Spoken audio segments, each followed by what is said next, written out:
बिस्मिल्लाहिर्रहमानिर्रहीम। अस्सलाम वालेकुम सामाइन, बाबे इल्म में खुश आमदीद। सामाइन, कैसे हैं आप सब?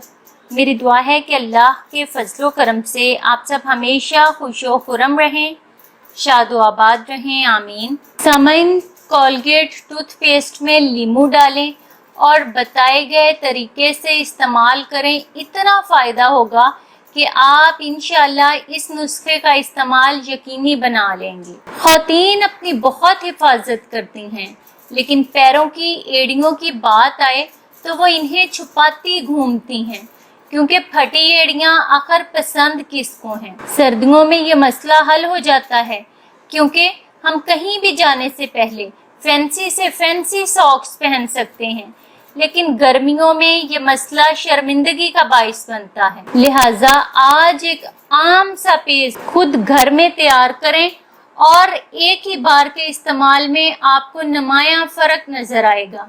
आपकी एड़ियां नरमो मुलायम और नाजुक होना स्टार्ट हो जाएंगी। सामाइन, सबसे पहले एक छोटी प्याली में 1 चम्मच कोलगेट टूथपेस्ट लें, 1 लीमू का रस, 1 चम्मच नारियल का तेल, इसमें 1 विटामिन ई का कैप्सूल खोलकर डाल लें।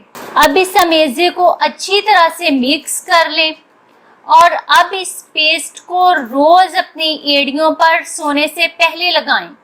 इसका रोजाना इस्तेमाल आपकी एड़ियों को हसीन बना देगा। सामाइन, किसी भी औरत की सफाई पसंद और नफासत पसंद शख्सियत की आईनादार उसके हाथ पांव और ख़ास तौर पर उसकी एड़ियां होती हैं।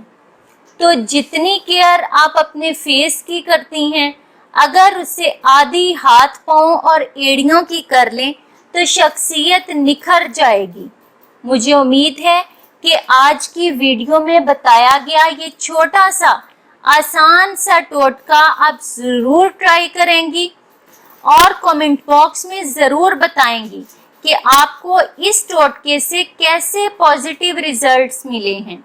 मुझे उम्मीद है मेरी आज की वीडियो देखने के बाद आपको गर्मियां हों या सर्दियां, फटी एड़ियों के मसाइल से निजात मिल जाएगी और ख़ास तौर पर फटी हुई एड़ियों को छुपाने के झंझट से निजात मिल जाएगी। सामाइन, बाबे इल्म पर ऐसी ही मज़ीद मालूमाती और मुफीद वीडियोस देखने के लिए हमारा चैनल सब्सक्राइब करें और पास दिए गए बेल आइकन को ज़रूर प्रेस कर लें, ताकि बाबे इल्म पर अपलोड की जाने वाली हर नई वीडियो का नोटिफिकेशन सबसे पहले आपको मिल सके।